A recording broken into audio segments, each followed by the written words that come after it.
علیکم. خوبید بچه ها؟ ببخشید یکم دیر اومدم، معذرت میخوام از همتون. چه حالا چه احوالات؟ خوبید؟ من امشب تصمیم گرفتم که لایومو سلام عزیزم، سلام. من امشب تصمیم گرفتم لایومو توی هوای آزاد بذارم، چون که یه بارون بسیار قشنگ و هوای بسیار خنکیه و جای تک تکتون خالی. اتفاقا دست برقضا اینجا ما یه شاگرد زرنگ بسیار حی و حاضر هم داریم. یه نما نشونتون بدم ازش. بله، ایشون هم اینجا نشسته کاملا آماده. یعنی بچه ها شما باورتون نمیشه، من به محض اینکه کتابام و دفترم رو روی میز باز میکنم که درس بخونم، یه جوری میاد بالای کتابای من نگاه میکنه که فکر کنم اگه خودم نتونم برم سر جلسه امتحان به ایشونو بفرستم کامل همه رو جواب میده. القصه چه خبر بچه ها؟ سلام آقای امیر. سلام. وقتتون بخیر، شبتون پر ستاره. خوبید همتون؟ به عشق شما اومدم توی هوای آزاد که امیدوارم این حال خوب من به شما هم سرایت بکنه. سلام عزیزم، سلام. شبتون بخیر. بچه شما صدا تصویر منو دارید؟ من نمیدونم چرا تصویر من یه مقداری اسلو میشه. مرسی از قلبای قشنگتون، دوستتون دارم همتونو. سلام آقای منصور. سلام. بیوتی سالن. سلام عزیزم، شما خوبید؟ زهرا جان سلام عزیز دلم. بچه صدا تصویر من خوبه؟ سمانه میگه سلام دلم واسهتون تنگ شده بود. عزیز دلم ممنونم. ما هفته گذشته لایو نداشتیم، ولی خدا رو شکر این هفته هستیم در خدمتتون. خب تصویر عالیه. حالا نمیدونم چرا برای من یه مقدار یکم اسلو آهسته میشه. قرار بود که توی این لایومون ما فیلم 127 ساعت رو تحلیل بکنیم. اگه خاطرتون باشه قرار رو بر این گذاشته بودیم که این فیلم بسیار بسیار زیبا و پرمحتوا، ما یه وقتایی دیدگاهمون نسبت به فیلم زیبا مثل این سریال های ترکی که پر زن و دختر خوشگل و خونه های آنچنانی، ماشین های آنچنانی و نمیدونم از این جور برنامه هاست، فکر میکنیم به اون میگن یه فیلم قشنگ، در صورتی که فیلمی قشنگه که محتواش بتونه به تو چیزی ارائه بده. یعنی اون زمانی رو که تو صرف کردی نشستی یه فیلم رو نگاه بکنی، واقعا وقتی از پای فیلم بلند میشی پربار بلند بشی، حداقل یه درس قشنگ ازش گرفته باشی. بچه‌ها خواهش میکنم تا جایی که امکان داره یا تلویزیون نگاه نکنید، یا اگر نگاه میکنید فیلم های انگیزشی، فیلم های قشنگ، فیلم هایی که محتوا دارن رو بشینید نگاه بکنید که بهتون چیزی اضافه بکنه. توی این لایو من تصمیم گرفتم چرا فیلم 127 ساعت رو تحلیل بکنم، چون واقعا خودم بعد از اینکه این فیلم رو دیدم چند شب پیش نشستم دیدمش و واقعا لذت بردم. این فیلم فقط یک کاراکتر و یک شخصیت داره، یعنی تمام فیلم رو یک نفر داره، یه پسر 27 ساله داره بازی میکنه. خبری از خانواده و بروبیا و سفر و اینجور چیزها نیست، ولی شما اگر ببینیدش ممکنه براتون یه مقدار خسته کننده باشه، یا مثلا بگید که خیلی حال نداد، خیلی حس خوبی بهم نداد. فیلم همش خلاصه میشه در یک مکان صخره‌نوردی و یک جوان 27 ساله که گرفتار میشه. اما در کل فیلم های اینجوری میتونن خیلی معانی و خیلی مفهومای قشنگ، خیلی دیدگاه های قشنگ رو به ما ارائه بدن. ما تو این دنیا اومدیم که آگاهی به دست بیاریم. هرچی شما آگاهی به دست بیارین بچه‌ها، در عوالم بعدی که وارد میشین سطح زندگی شما بهتر میشه. شما آدم بهتری هستید، زندگی شما بهتره. پس از کنار هر چیزی به سادگی رد نشین. هر چیزی که به رشد شما اضافه بکنه رو دنبالش کنین. و اما فیلم 127 ساعت فیلمیه که درباره یک پسر جوان 27 ساله است که بسیار پسر پرشور، پر انرژی، اهل خوشگذرانی سالم و بسیار بسیار سرخوش که میزنه به دل طبیعت و به مکانی میره که صخره‌های بسیار بزرگ داره، یعنی به جای مکانش کوهستانی نیست، مکانش سرسبز نیست، یه مکان صخره‌ایه که شکاف‌های بسیار عمیقی بین این صخره‌ها هست. حالا بعضی از این شکاف‌ها منتهی میشه به آب‌های عمیقی، بعضی از این شکاف‌ها منتهی میشه به زمین خشک.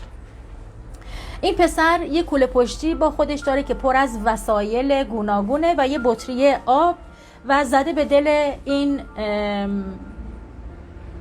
مکان صخره‌ای. همینجوری که داره ورجه ورجه میکنه، پر انرژی داره این ور اون ور میره،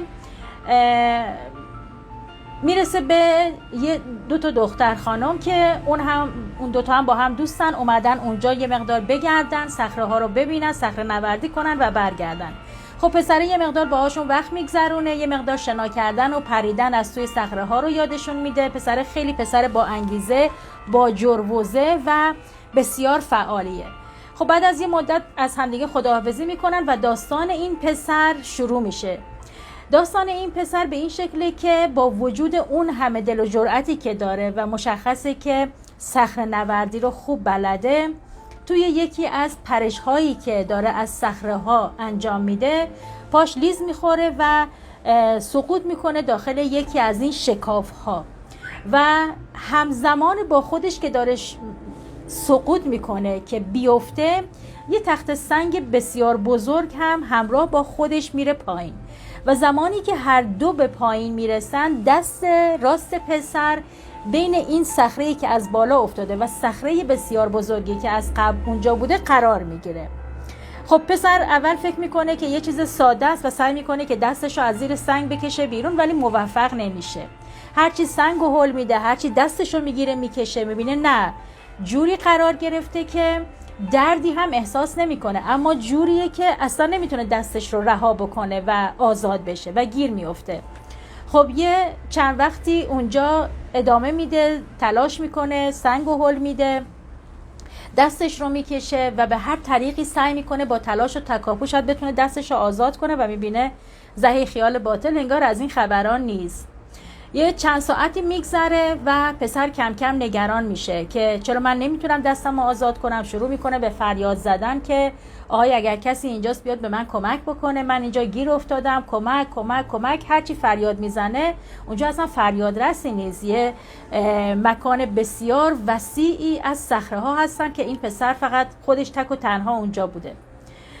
خب یه جورایی داره میره به سمت ناامیدی، نگاه میکنه میبینه فقط بطری آبش همراهشه و یه کوله پشتی که پر از آت آشغاله. بطری آبش هم تقریبا رو به اتمامه و یه مقدار هراس میگیره پسر رو که من چیکار کنم اگر کسی به دادم نرسید اینجا، چه اتفاقی برای من میفته. همچنان سعی میکنه با چاقویی که توی کوله پشتیش داره به هر سختی که هست با یک دست چاقو رو میاره بیرون، شروع میکنه به ضربه زدن به گوشه های سنگ که شاید خراشی، ترک چیزی ایجاد بکنه، سنگ بیفته و دستش آزاد بشه. مخلص کلام این که ساعت ها میگذره و پسر دیگه خسته، گرسنه، تشنه و نگران و دستش هم که اون زیر گیر کرده، یه جورایی انگشت شستش رو نگاه میکنه، میبینه که بسیار کبود شده و حالش خیلی بد میشه. نگران میشه که خدایا چیکار کنم، به چه راهکاری باید پناه ببرم و فیلم داره نشون میده که 4 ساعت بعد، 5 ساعت بعد، 1 روز بعد، 1 شب بعد، همینجور زمان داره میگذره و این پسر در تلاش و تکاپو که شاید دستش رو نجات بده. شاید به زبون که الان دارم تعریف میکنم ساده باشه، ولی شما خودتون تصور بکنید 1 ساعت دستتون رو مثلا یه لیوان یه چیزی بگیرید، 1 ساعت دستتون گیر باشه، نتونید دستتون رو تکون بدید. مثلا یه نفر یه جایی رفته بالا، شما نردبون رو براش گرفتید، شما خودتون بعد از حد اکثر دیگه نیم ساعت خسته میشید، کلافه میشید که کی بشه مثلا من بتونم اینو ولش کنم و دیگه دستم آزاد و رها بشه. خب اون پسر با اون وضعیت ساعتها رو به همون شکل میگذرونه، نمیتونه بشینه، نمیتونه راه بره، نمیتونه بخوابه، هیچ کاری نمیتونه بکنه چون دستش زیر سنگ گیر بین 2 تا دیوار. به قول معروف یه جاهایی مسئله هست میگن طرف دستش زیر سنگ و هیچ راهی نداره. دقیقا داستان این پسر به همین شکل میشه، دستش زیر سنگ میمونه و هیچ کاری نمیتونه انجام بده، فقط یه دوربینی باهاشه که با یک دستش گاهی وقتا لحظاتی رو که اونجا حالش بده رو داره با دوربین ثبت میکنه و دیگه به مرحله‌ای میرسه که میفهمه که ظاهرا قرار همینجا بمونه، بمیره و شروع میکنه از خودش فیلم گرفتن و با پدر مادرش صحبت کردن، براشون پیغام گذاشتن و خلاصه این فیلم 172 ساعت این پسر دستش بین این صخره ها گرفتار میشه تا زمانی که دیگه بیجون میشه، نه منبع آبی داره، نه غذایی داره، نه حالش خوبه، نه خستگی توانش رو بریده، کلافه شده و نمیدونه باید چی کار کنه. 172 ساعت، نه 12 ساعت، نه 24 ساعت، نه 36 ساعت.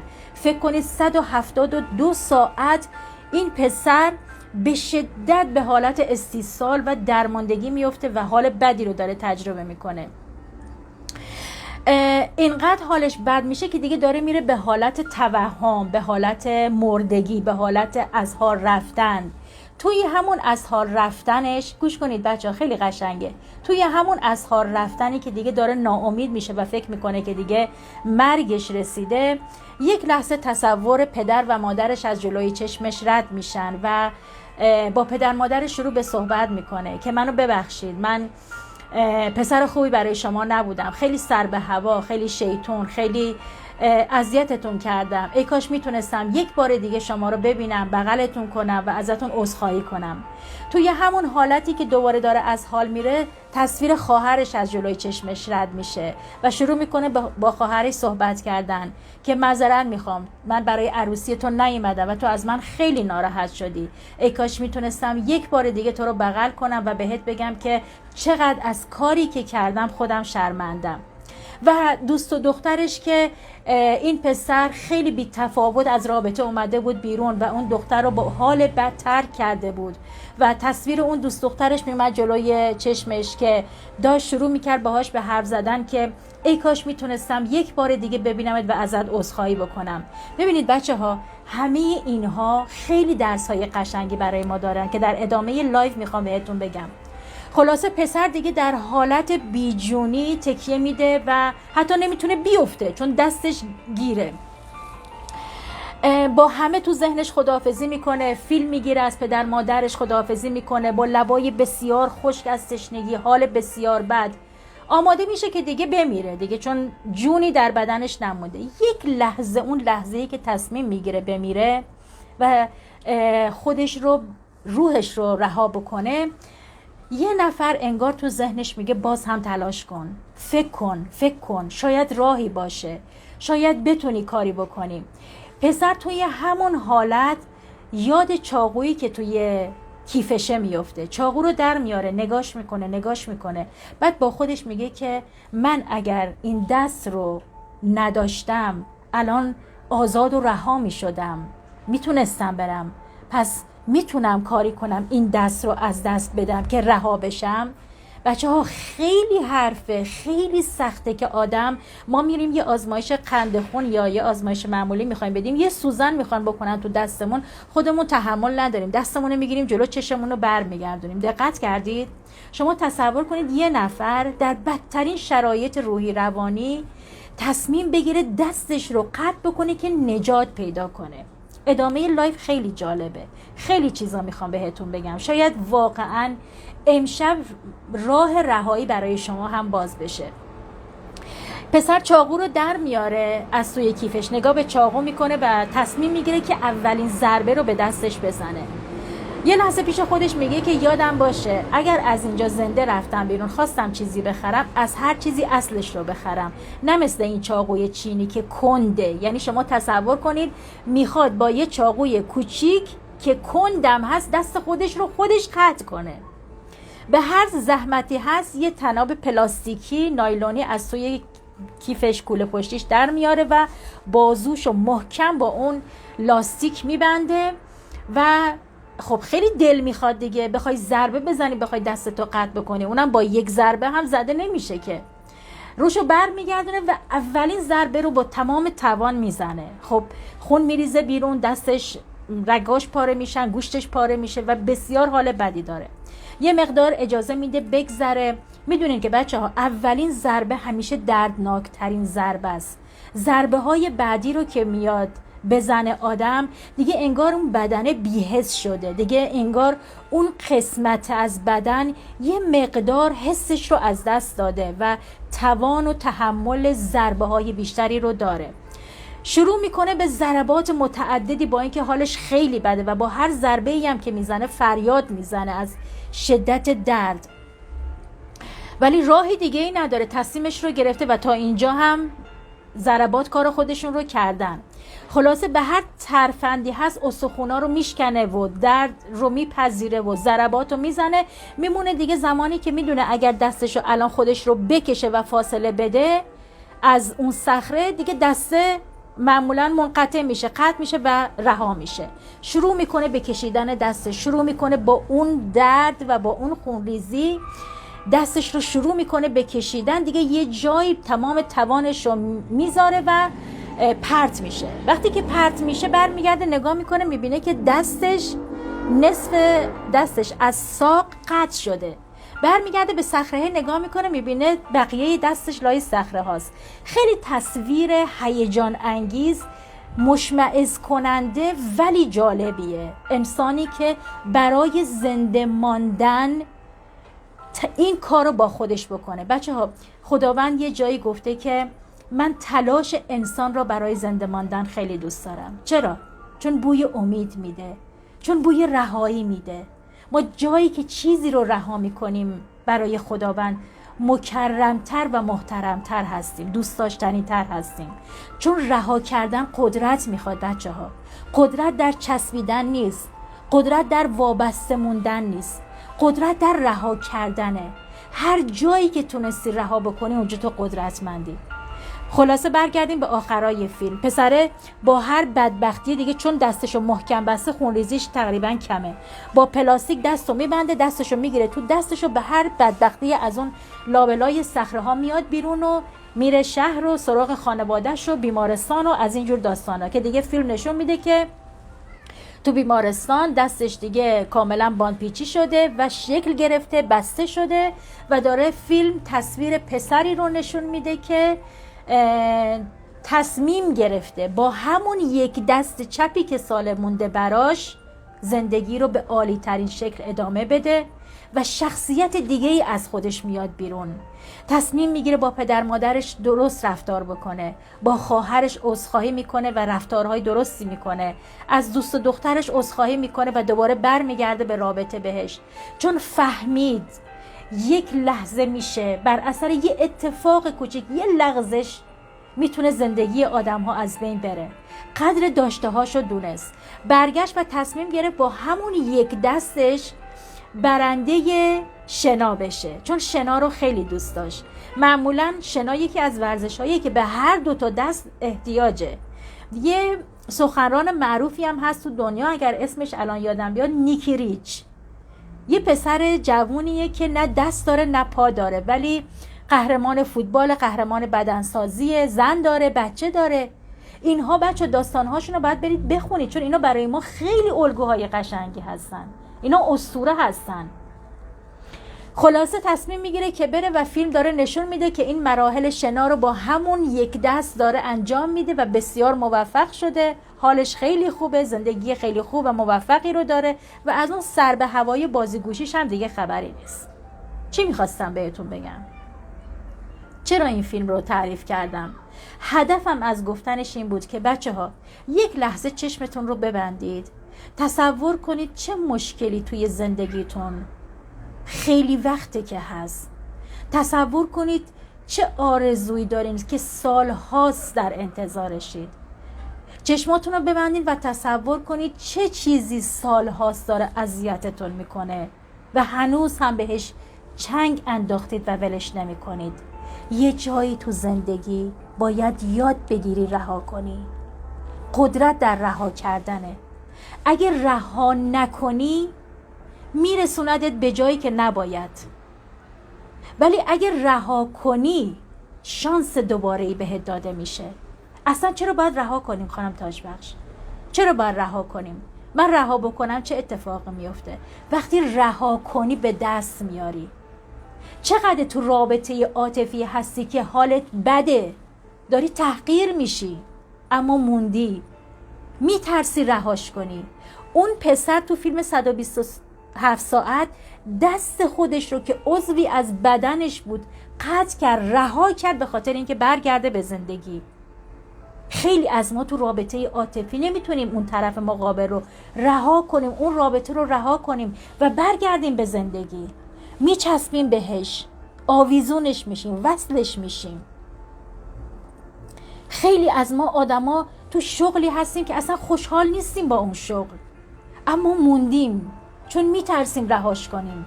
ای وای رهاش کنم چی کار کنم؟ اگه دیگه کاری گیرم نیاد، اگه شرمنده زن و بچم بشم، اگرها. خیلی از آدما تو زندگی زناشویی موندن، به شدت دارن تحقیر میشن، خیانت میبینن، ولی میترسه اون زندگی رو رها کنه بیاد بیرون. خیلی از جاها ما بلد نیستیم چیزی رو رها بکنیم.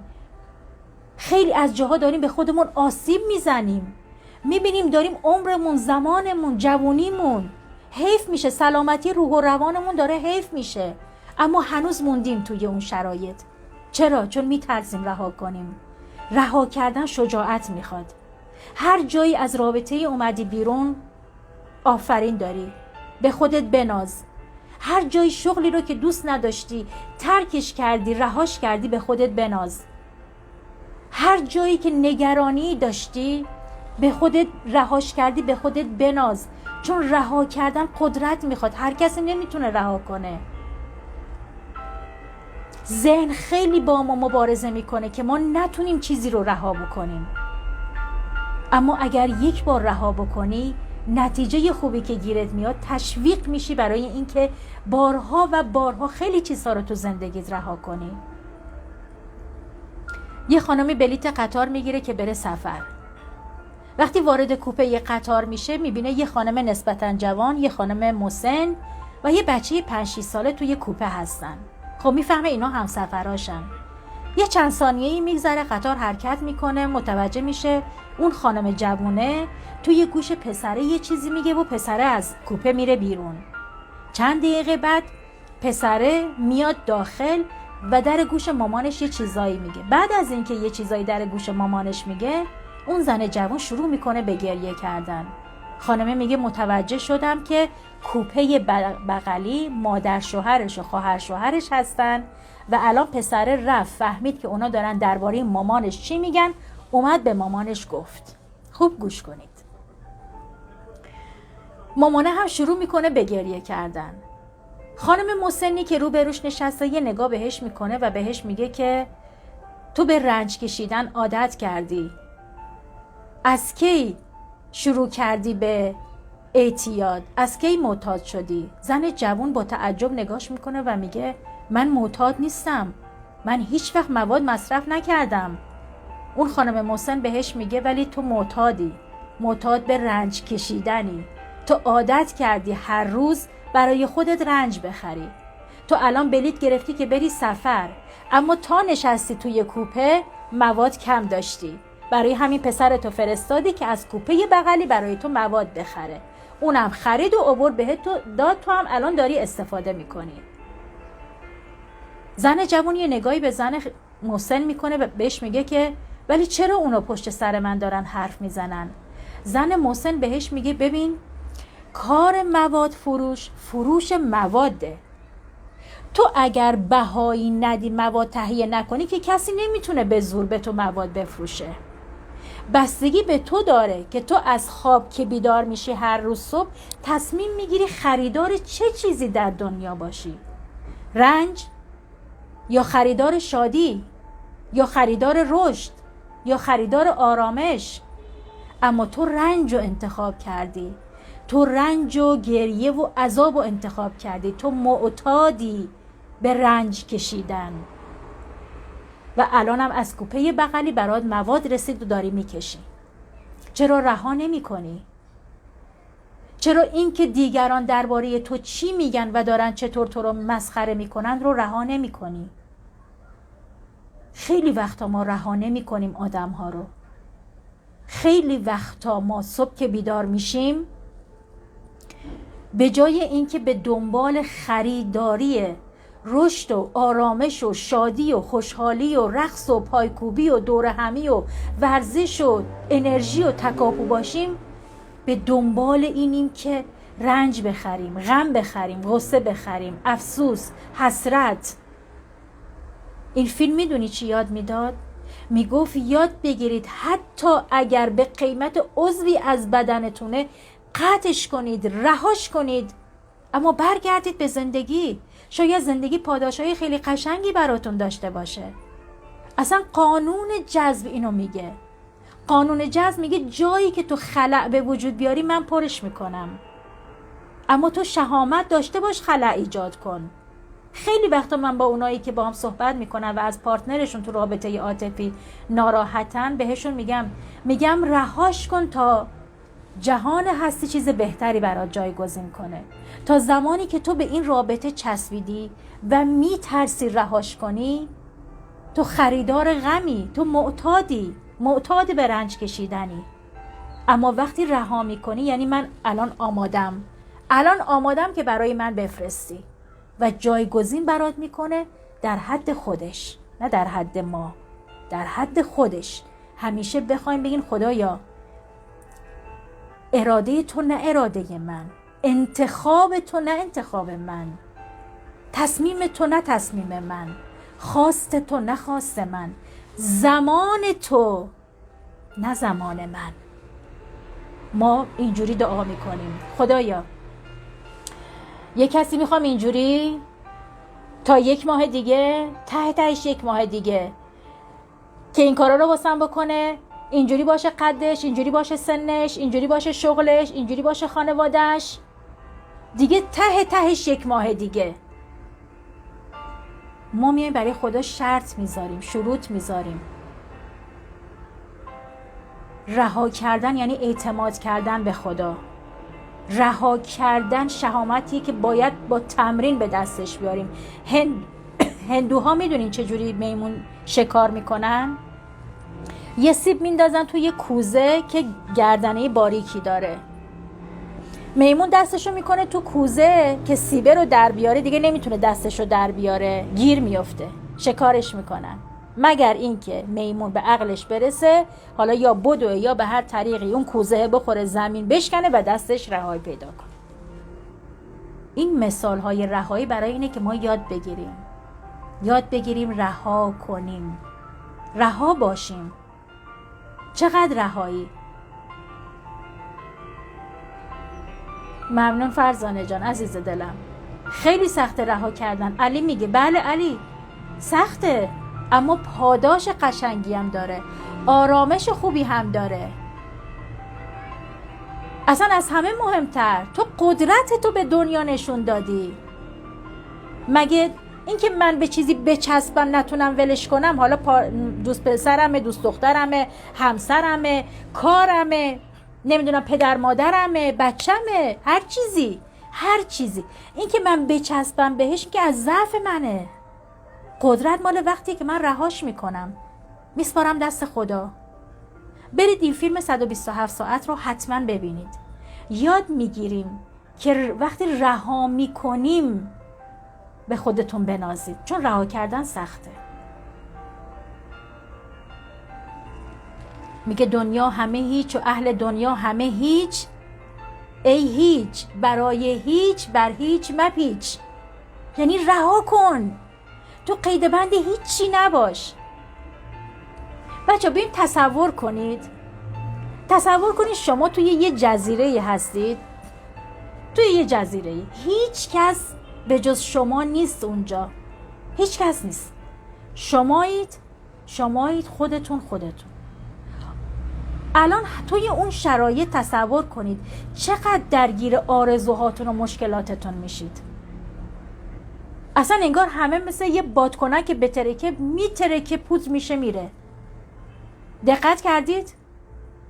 اصلا اونجا دیگه برات مهم نیست که ماشینم چی باشه، خونم چی باشه، شغلم چیه، ای وای مدیر عاملم بیرونم نکنه، وای تو کارم شکست نخورم، رابطه عاطفی به هم نخوره، همسرم فلان نشه. نهایت تصور کنید با خانواده‌تون هستید، چقدر درگیر فکرتون؟ هیچی. چون ما همش درگیریم که مردم چی میگن، مردم ببینن چی میشه، اون وقت چی کار کنم، اینو چی کار کنم، اونو چی بگم، به این چی بگم. همش ما درگیریم با دیگران. رها کردن یعنی من از قید و بند این دنیا. یه چیزی یادم اومد، داشتم اینو میگفتم، حرفمون نصفه. یه مراجعی داشتم میگفت خواب داییمو دیدم، داشتم باهاش حرف میزدم، میدونستم داییم فوت کرده. معمولا ما تو خواب یادمون میره، خیلی کم پیش میاد. گفت میدونستم داییم فوت کرده.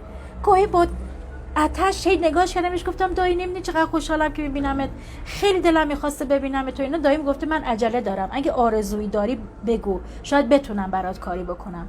گفتش گفتم راستش دایی من دیگه از مستاجری خسته شدم. گفت تا وسط حرفم گفته یه آرزوی خوب. گفتش گفتم راستش من یه کاری کن بچم تو کنکور قبول بشه. گفته یه آرزوی خوب. گفت یکم دیگه فکر کردم، بهش گفتم دایی سربازی اون این پسر دومم درست بشه دیگه نره. گفته یه آرزوی خوب، زمان داره از دست میره. گفتش گفتم خب اینا آرزوهای منن، آرزوهای خوب منن. چه آرزویی؟ گفته آرزو کن عاقبت به خیری، آرزو کن آرامشت، آرزو کن رهاییت. گفت من وقتی از خواب بیدار شدم 2 روز تمام خانم تاجبخش گریه می‌کردم. گفتم ما تو این دنیا واقعا تمام آرزوهامون همیناست، ما چسبیدیم به همینا. اصلا کسی یادش هست برای عاقبت به خیریش دعا کنه؟ اصلا کسی فکر میکنه من چجوری قراره بمیرم؟ خدایا کاری کن مرگم با عزت بشه، خدایا کاری کن عزتمند تو این دنیا زندگی کنم. گفت وقتی از خواب بیدار شدم همش فکر میکردم دایی من که خودش تو این دنیا اینقدر پایبند مادیات بود، الان فقط تاکید میکرد آرزوی خوب، آرزوی خوب. و آرزوی خوب رو در چی میدید؟ در این که عاقبت به خیری، مرگ خوب، زندگی خوب، آرامش زیاد. اینا یعنی رهایی. رها کنید اون چیزایی رو که چند سال درگیرشونید و به دست نیاوردید. خانمه میگفت 12 سال تمام تنم سوزن بارون شده به خاطر اینکه بچه دار بشم. لامصب رهاش کن دیوانه. مگه چقدر تو این دنیا زنده ای؟ تو اصلا تمام فکر و ذکر شده اون بچه‌ای که به این شکل به زور بخواد بیاد، به محضی که بیاد یکی دیگه میمیره، یا خودت میمیری، یا شوهرت میمیره، یا سرطانی، یا درد بلایی، یه چیزی اتفاق میفته. رهاش کن. اصلا بچه نباشه چه اتفاقی میفته؟ برو یه بچه بیار. مگه حتما بچه باید همخون باشه؟ اگه تو میخوای سر و صدایی تو خونت باشه، انگیزه‌ای داشته باشی، هدفی داشته باشی، دلخوشی داشته باشی، برو بچه بیار. چرا ما فکر میکنیم حتما باید همخون باشه؟ 12 سال تمام تن تو سوزن بارون کردی. لعنتی رهاش کن، عمرت گذشت، رفت، تموم شد. بچه‌ها این فیلم رو حتما برید ببینید. اگر هم کسی تو شرایطیه که واقعا رها کردن براش سخته، از یک مشاور دلسوز کمک بگیره. یه مشاور خوب گاهی وقتا واقعا یه نعمت. بچه‌ها الان که خدا رو شکر دیگه زمانه طوری شده همه آدم‌ها رو آوردن به مشاور، به روانشناس و دارن کمک میگیرن. هر کس توی زمینه تخصص داره. تو تخصصش رو نداری رها کنی خیلی چیزها رو، مشکلات تو نمیدونی چجوری رها کنی، بی خیال بشی، رها کن، ولش کن. یه اتفاقی امروز برای من افتاد. ادمینم به من گفت که ما توی این چند روز گذشته، چند وقت گذشته نزدیک 3000 تا فالوور روح ما ریموو کردیم. همینجور پیج من از 128 تا اومد 125 تا. اصلا هم نگران نبودم چون میدونستم دارم چی کار میکنم. امشب ادمین به من گفت که خانم تاجبخش یه الگوریتمی اومده تو اینستا که فالوورای روحو کاملا نشون میده و شما میتونین یهو همه رو دیلیت کنید چون داره آسیب میزنه. گفتم خب. گفت ولی یه دفعه 6-7 هزار تا میفته از پیج ها. گفتم فدای سرم، فدای سرت، اصلا فدای سر دنیا، ول کن بریزه، برو ریمووشون کن. میدونم از دیدنش فردا حال خوبی بهم دست نمیده. یه عالمه فالوور آف بکنه خب معلومه آدم یه جوری میشه دیگه. اما اگر من فکر کنم ای وای مردم چی میگن اگر بیان ببینن، اونجا یعنی من نتونستم رها کنم. ولی الان مقتدرانه میگم رها کن، ریمووشون کن، 7000 تا هرچی که هستن ریموو کن بره. باید یاد بگیریم رها کنیم. خیلی حرف زدم، دلم میخواد این دوست عزیزی که اینجا پیام گذاشته، خب ایشون فقط اعلام صدا و تصویر کردن. من اینم رفت سلامیش این حرفا رو پست کنید. الهام عزیز دلم، اینا رو ما میذاریم توی کانال تلگرام لایو رو، شما میتونید اونجا ببینید. نت قطع ضعیف میشه. آره میدونم مشخصه، ولی دیگه ما چاره‌ای نداریم، باید لایومون رو بذاریم، البته به عشق شما. بچه من این دوست عزیزمون رو نتونستم بیارم بالا. اگر کسی هست که میخواد بیاد بالا، گپی داشته باشیم که ریکوست بدیم بیایید بالا. اگر نه هم که من لایو رو کم کم تمام بکنم. امیدوارم درسای خیلی خوبی گرفته باشید. تاکید میکنم فیلم رو برید ببینید. فیلم قشنگه، فیلم قشنگیه، حوصله کنید برید بشینید ببینیدش. سلام خانم تاجبخش، راست میگین منم دیر اومدم، اگه میشه سیف کنید حتما. ماری جان عزیزم، فرزانه میگه زنده باشی عزیزم، شما زنده باشی دوست قشنگ، همیشه حاضرم. بچه کسی سوالی نداره؟ فدای تو عزیز دلم. خب شاگرد همیشه در صحنه ما هم خسته شد رفت. شما بهترین آموزگارید عزیز دلم، شما هم بهترین شنونده اید. ما داریم درس پس میدیم فرزانه جان، ما هنوز خودمون آموزگار بشیم. میشه اسم فیلمو بگین عزیزم؟ بله بالا هم نوشتم، فیلم 127 ساعت.